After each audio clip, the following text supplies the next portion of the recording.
up, sir? Good. Yes, sir. And turn around on the steps, flanking the mayor, please. Look, I was going to say, what y'all, On either side, thank you. none of the other members can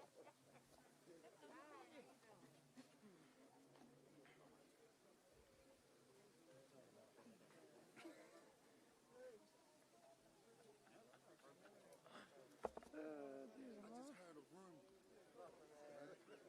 The city got crack beat out of them. Is that true? Well, if they played us, it's always going to happen. You know what I mean? Is he trying to bait us? Oh, okay. You don't bait. Say what? Press right there. Are we good on our interpreter?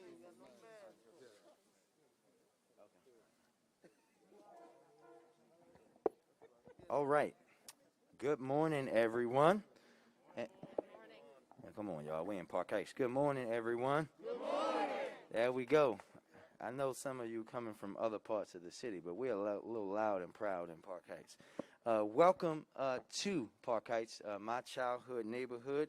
I am joined here today by Director Jackson of the Mayor's Office of Neighborhood Safety and Engagement, our Deputy Mayor for Public Safety, Sonny Schnitzer, our Chief Recovery Officer, Shemaiah Kearney, Dean Donald Tobin from the University of Maryland Carroll Law School, Lieutenant Colonel Mo Brown, and community members, violence interrupters, conflict mediators, practitioners from Safe Streets, We Are Us, Roar, and Turnaround Inc.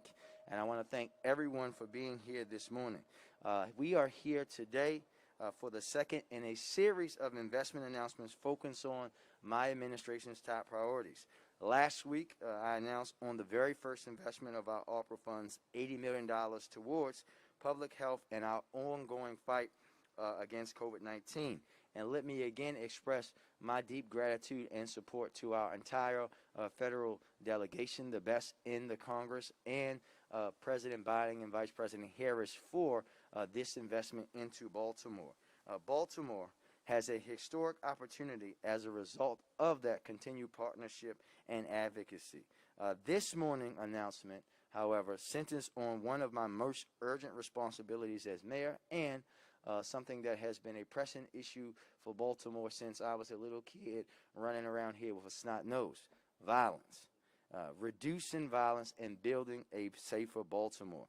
Many times over the past year and a half, I've said that Baltimore faces dual public health crises: the COVID-19 pandemic and the ongoing violence epidemic in our city. And we are here today at the Shirley Avenue Park in Park Heights. Behind us is what we know in Park Heights as 3939, or the Multi-Purpose Center, because we are at a place in a neighborhood that we know has had historic levels of violence for many, many years. Behind us is a mosaic that was created to focus on peace efforts between Safe Streets, Youth Works, Baltimore Clay Works, a local artist, Herb Massey, and Park Heights Renaissance in 2019. It features the homicide numbers from 2002 to 2018 and features the Safe Street slogan, "There is hope in the Heights." This location is very personal for me. Not only does the building on the other side of the park house our Safe Street sites, as I said again, we all know that I grew up here.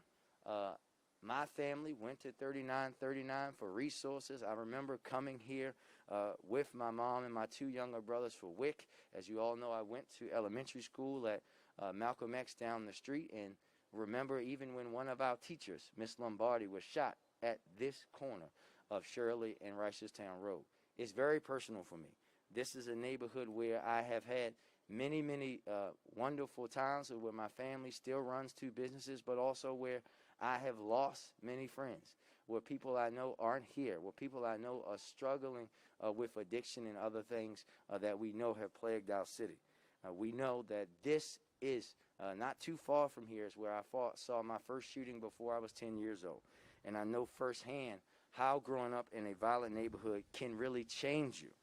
In a very direct way, the experiences that I had growing up motivate my public service each and every day, and my commitment to getting a handle on this violence by investing in well-rounded, comprehensive strategies. That's why, as mayor, I am humbled to announce our investment in violence prevention efforts with American Rescue Plan dollars, ranging from community violence intervention, victim services, youth justice, reentry services, and community healing, because they are all equally important. Over the next 3 years, the Mayor's Office of Neighborhood Safety Engagement will receive $50 million to fund these efforts. This is a major investment for Baltimore and for all our community-based organizations doing the work on the ground to stem the tide of violence.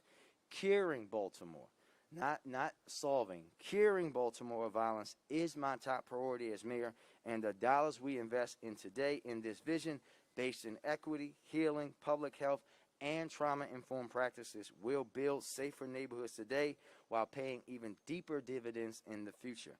I am proud to make an investment that will significantly increase our capacity to reduce violence occurring on our streets and to activate community-based organizations as a part of our comprehensive violence prevention plan. This investment will be used for gun violence prevention. The dollars will support intensive case management, emergency housing and relocation assistance for people at imminent risk of being the victim of violence, transitional employment program, all a part of our group violence reduction strategy. The investment will also increase Baltimore's capacity to provide mental health services and victim services to survivors of gun violence. We will also use these dollars to administer evidence-based community violence intervention programming. In June, the Biden-Harris administration asked Baltimore to join a collaborative along with 14 other jurisdictions to expand these evidence-based community violence interventions, or CVIs.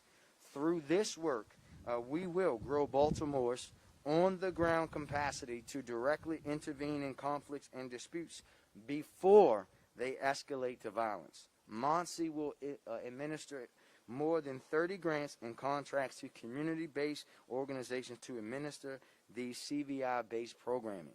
CVIs are effective because they utilize credible messengers to directly resolve conflicts, intervene before violence occurs, and connect people to needed resources. It's not just about stopping that one incident. It's about getting those folks the help that they need. ARPA dollars will also be allocated for grants and contracts for community-based organizations associated with the Coordinated Neighborhood Stabilization Response effort. This effort joins multidisciplinary and community partners to provide interagency coordinated responses to traumatic neighborhood events such as major law enforcement takedowns, police-involved shootings, and acts of violence. This investment will also support the creation of neighborhood policing plans. These are strategies tailored to specific neighborhoods that give residents more of a say over how police respond to calls for service, as well as the development of a capacity building plan targeted at building better supporting traditional and non-traditional community-based organizations. MONSE will also use this investment to support community-based organizations for domestic violence prevention, as well as supporting human trafficking investigations. Recognizing that trauma-informed victim services must be a priority in any public safety strategy, we will also use ARPA dollars to enhance victim services here in Baltimore. Additionally, we will expand hours and the number of staff supporting parents and children at the Baltimore Visitation Center. This violence prevention investment will also allow my administration, in partnership with MONSE, to implement agency-level changes that shift long-term youth outcomes and prevent future fatalities. Allocate funding to community-based organizations doing work related to juvenile justice, social-emotional learning, harm reduction for residents managing active addiction. Provide trauma-informed care training for Baltimore residents, increase supports for young people, and bring a trauma-informed harm reduction approach to city government operation. Last, but certainly not least, is the way ARPA dollars will allow us to start the work I have talked about for a very long time, providing re-entry services to our residents returning home to our communities from prison and starting that work while they are still on the inside. We are announcing a new Returning Citizens Behind the Wall program. This initiative is currently being developed in partnership with the Maryland Department of Public Safety and Correctional Services. We will begin working with people behind bars in the months prior to their release, providing them with training, paid $15 an hour employment, and wraparound support prior to their release to ensure a successful transition back into our communities. This partnership includes the Mayor's Office of Employment Development, Department of Public Works, Department of Transportation, General Service, Recreation Parks, and will benefit nearly 3,000 people preparing to transition back into Baltimore. MONSE will also use ARPA funds to issue more than 40 grants and contracts to community-based organizations providing direct re-entry services to our residents. That was a long list. We all know that was. But let's take a moment and pause and give a round of applause for all the work that has allowed us to stand here today and make this investment.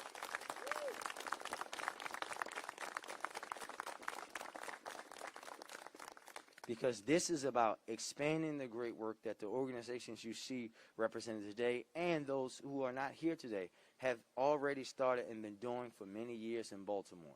This is us finally saying, we see your work. We know it works. We're going to help you have an even deeper impact in our city. I have been clear that building public safety in Baltimore is going to take all of us working together. And when I talk about improving coordination and all hands on deck approach, they aren't buzzwords or jargon to me. I've always seen the devastating effects of not having a comprehensive strategy and not having partners at the grassroots level. That we have to have. Grassroots, local, state, federal, all have to be working together if we're going to have the impact for Baltimore that we need.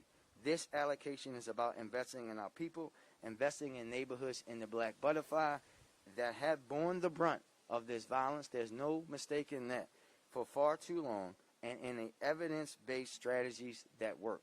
That's how we're going to do it. And before we hear from Director Jackson about what this investment will mean on the ground, I'd like to turn it over to our Chief Recovery Officer for remarks. Ma'am?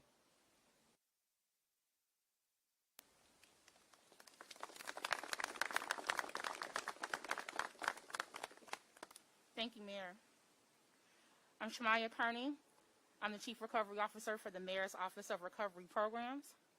Our office was established in order to administer the $641 million in one-time funding the city received from the American Rescue Plan Act. It is important that the Scott administration that every dollar is spent to support programs and initiatives that impact the residents of the city of Baltimore and help change the city's trajectory. Mayor Scott has consistently reiterated his vision of reducing and preventing violence in Baltimore City. The Biden administration recognized the challenges that cities are facing in the wake of increasing violence across major cities in America. The U.S. Department of Treasury's interim final rule specifically cites that ARPA funds can be used for, quote, evidence-based community violence intervention programs to prevent violence and mitigate the increase in violence during the pandemic, end quote. Accordingly, the Mayor's Office of Neighborhood Safety and Engagement will receive $50 million over 3 years to support community intervention and violence reduction strategies across this city. This $50 million investment into the Mayor's Office of Neighborhood Safety and Engagement's public health approach to safety and well-being demonstrates the Scott administration's commitment to using ARPA funding to support data-informed, creative solutions to address the violence plaguing our communities. As Chief Recovery Officer, performance tracking and monitoring and demonstrating return on investment through data is one of my office's top priorities. In coordination with the Mayor's Office of Neighborhood Safety and Engagement, performance measures for this investment include, but are not limited to, overall crime statistics such as number of homicides, aggravated assaults, and property crimes, the number of conflicts mediated via the Community Violence Intervention Strategy, and the number of returning citizens transitioned into employment upon release, among many, many others. Our data-driven approach is the key to ensuring that this financial investment is utilized wisely and for the benefit of the city overall, but especially Baltimore's underserved communities. Thank you.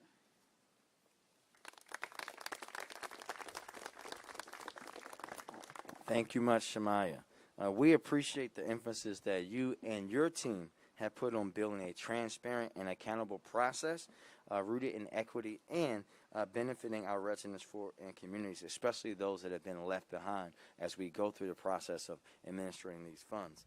Now I'd like to bring up Director Shante Jackson of the Mayor's Office of Neighborhood Safety and Engagement. Director?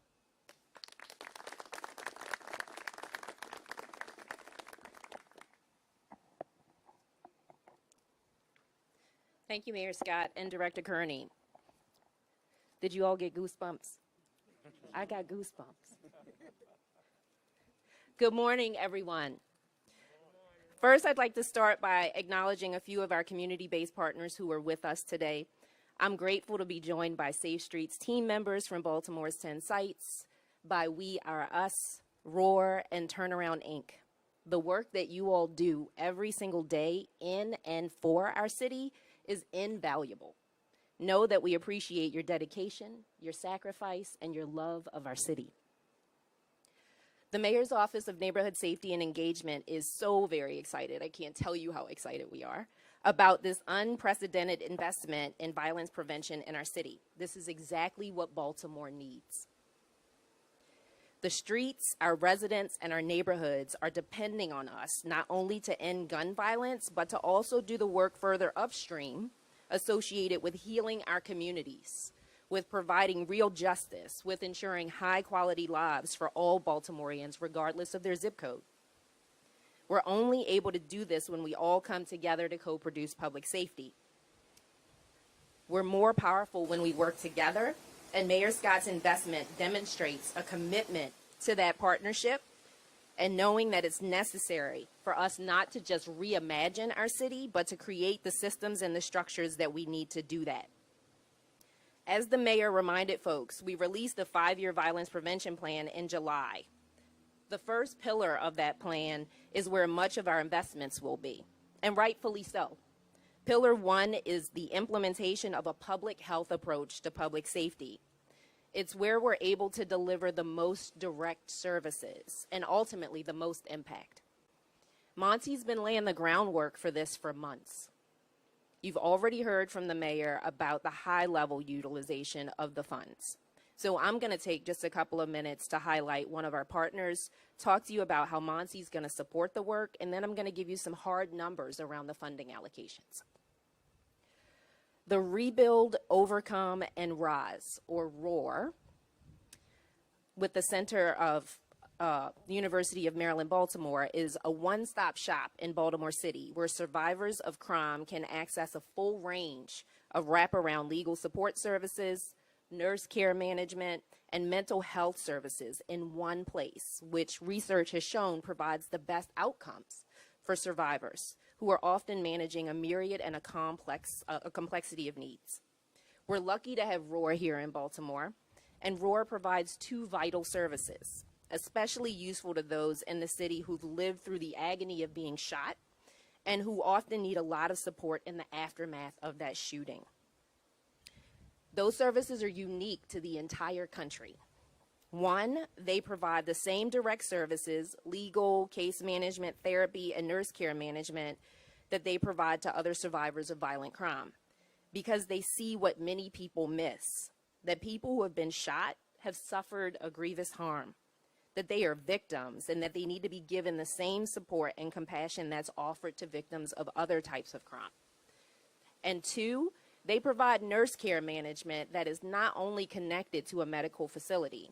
In other words, their nurse helps anyone connect to and manage their health care needs.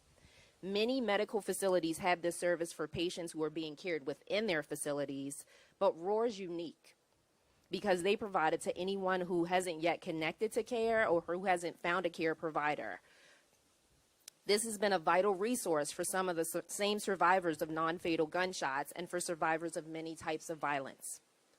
Not too long ago, there was a 23-year-old black man that came to ROAR. He had been discharged from the hospital 10 months before coming to them, and he was a gunshot victim. Due to the extent of his injuries, he was wearing a coloscopy bag.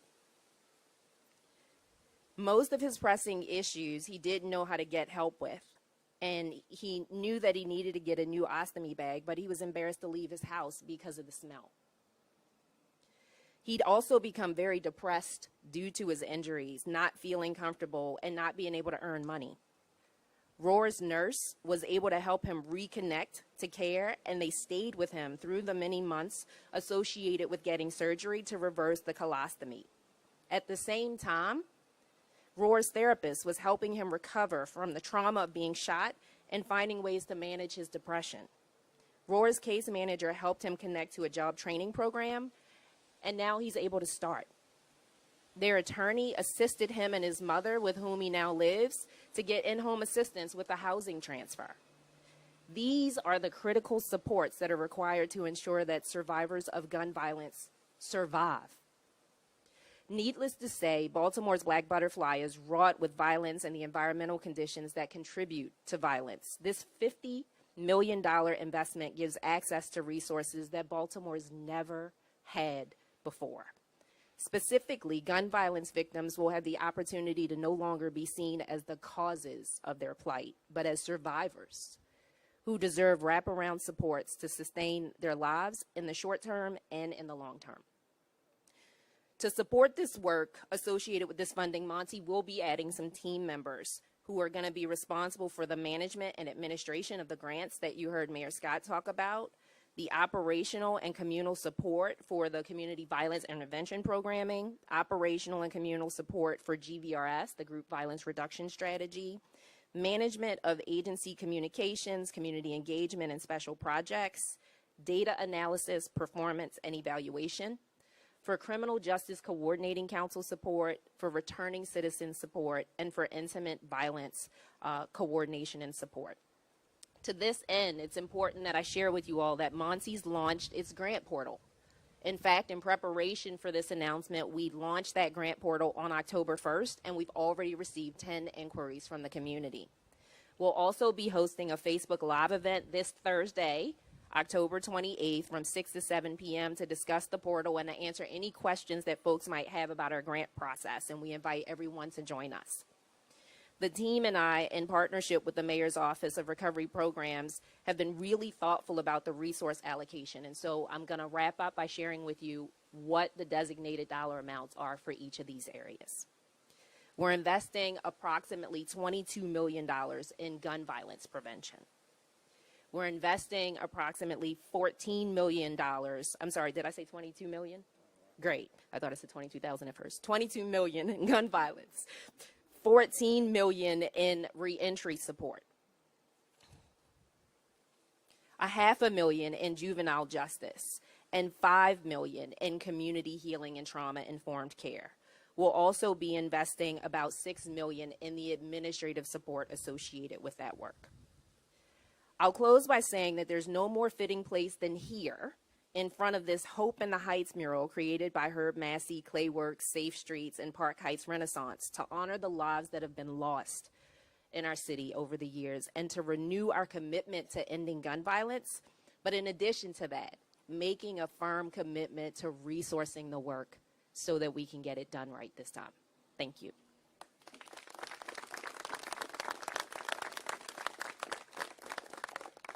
Thank you, Director. When I established Monty at the start of the term in December, I was clear that this office would coordinate violence agencies around violence and organization in the fight against violence while ensuring accountability in our strategy, and that's exactly what they have been doing. I deeply appreciate the work, Director, from you and every single member of the Monty team. It's not easy to build a new way of doing things, and we know it's not easy in Baltimore to do that. And your hard work and dedication does not go unnoticed by me. We will now open up to a few questions about today's announcement.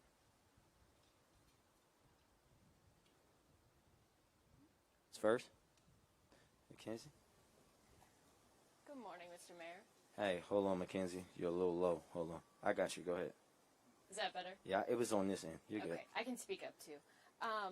There are a lot of questions here. First of all, can you explain who's making these decisions when it comes to the allocation or the dollar amount for the various agencies? Last week we heard $80 million for the health department. Today it's $50 million for these community-based violence programs. Who's making that decision, and who's going to make sure that the oversight is there, that the spending is done wisely? So I think that you guys may have missed this the last time, a few weeks ago. So this is literally the reason why we have the recovery office, because we know Baltimore has had a horrible history of dealing with federal dollars and not doing it the right way. Shamaya and her team have a very long process that we have. I'll let her walk you through the whole process. Again, I know we did that last week.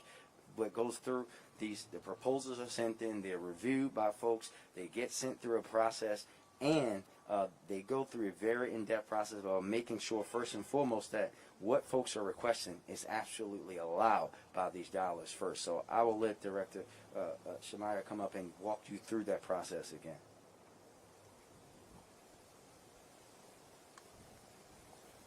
So the SCART administration is utilizing an application process.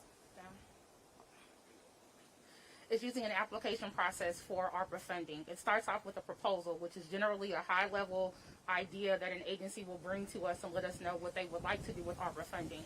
We go through an eligibility review where we look at the proposal in consultation with the agency, as well as in comparing with the law to make sure that it's an eligible use. After that time, the proposal is then sent to our review team. Our review team is a 7-member team which scores against 7 criteria, which is included on our website. There are 7 different facets, and you can look that up on our website for additional information. But after that review process is either declined, it's approved, or we may ask an agency for additional information to help clarify their ideas and to understand budget. At that time, before we move to the formal application phase, we then work with an agency to, again, get under the hood and behind the curtain and ask a lot of questions about the allocations for each line item. We look at past contracts, we look at prior grant agreements, we look at a host of data and information to help inform what we think makes sense in terms of budget allocations for each line item. After that point, we then come to the mayor after we've had agreement with the agency, and then we make a recommendation around funding based on the information that we've identified with the agency. How do you hold those agencies accountable? We hold them accountable by, one, they have a team of folks that will be monitoring the spending, monitoring how it's happening, monitoring, making sure that every dollar is being spent in an appropriate way. Again, you heard Director Jackson talk about for her portion how there are going to be accountability measures based off the metrics that we've set. This is a new process for.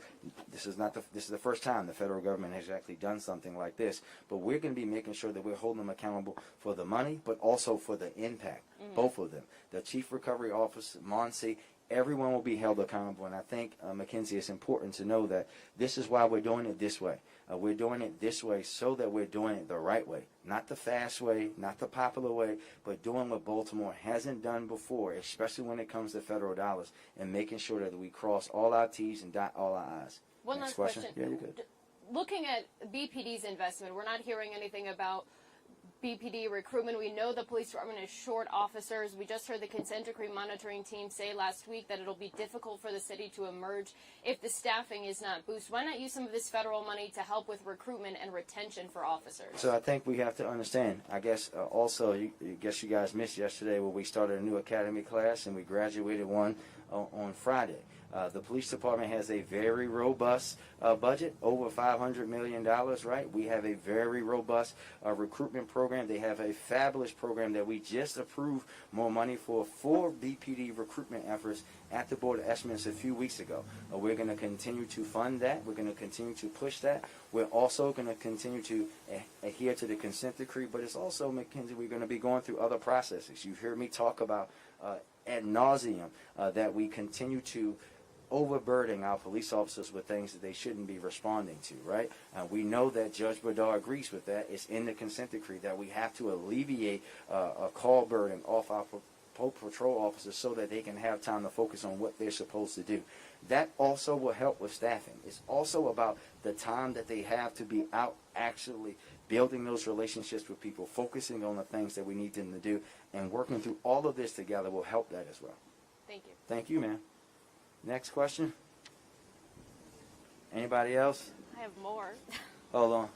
Emily's coming. She had a walk. Good morning, everyone. Good morning. I have a quick question about some of the performance metrics that Director Kearney mentioned. You mentioned 2 of them include the number of conflicts mediated and then the number of returning citizens who get connected to jobs. do you know approximately what those numbers are now and where you hope the $50 million can bring them? Yeah, Director, I'll turn that over. Could you hear her? I'll repeat it. She wants to know if we know how many conflicts get mediated now and how many folks get assistance in returning, which I think we have an answer for one of them at least. And then also where you hope those numbers will be by the time the $50 million is spent. Thanks for your question. With regard to the number of conflicts that get mediated annually, I would say that the average is about 2,000 across our sites. We have not determined what the projected numbers will be, given the mayor's charge that we expand community violence intervention work from 10 sites to 30 contracts. That is something that we'll be working very closely with Director Kearney's office to establish. With regard to folks who are returning citizens who are directly connected to employment through our office, the number's 0. When I mentioned before that this is something that hasn't happened before, that Mayor Scott has been very thoughtful and provided me with a balance of challenge and support around this work. This is an undertaking that we are looking forward to partnering with thousands of returning citizens on. We roughly have about 1,900 folks who return back to Baltimore City every single year. And the contract that we're negotiating with DPSCS will allow us to have pre-employment behind the wall for close to 3,000 of those individuals. Thank you. You're welcome. And I would just, oh, sorry, Emily. And I would just add, I think it's critical to note that we're also, right, the city has only been monitoring what the great folks at Safe Streets has done as far as conflict mediation, right? That doesn't include We Are Us and the great work that they do each and every day. Doesn't include other folks that we're now bringing into the fold. This is about expanding work that is happening in the city, folks who are out in the community that people don't see all the time, right? I see them, but folks don't know the great work that they do each and every day and how many conflicts they mediate to stop folks from shooting each other over stupid stuff in Baltimore. Go ahead. I just have one last question. Yes, this is a lot of money coming. I know this is only the second announcement of, I'm assuming, more to come for these investments. Can you ensure that this federal money won't be wasted during this allocation process? I think, again, this is why we have the recovery office. We will not do what we had before. We are doing things in a different way. We stood up a office to make sure that we use this the right way, right? And we know that investments in Safe Streets are not wasted because they've been proven. The data doesn't lie. Women lie, men lie, numbers don't. Safe Streets works. We know that it works. We know this is not going to be money wasted over time.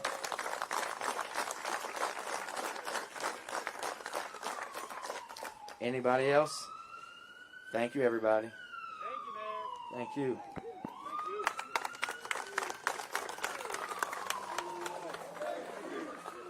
Now, Safe Streets. Now, Safe Streets. Now, Safe Streets. Now, Safe Streets. Now.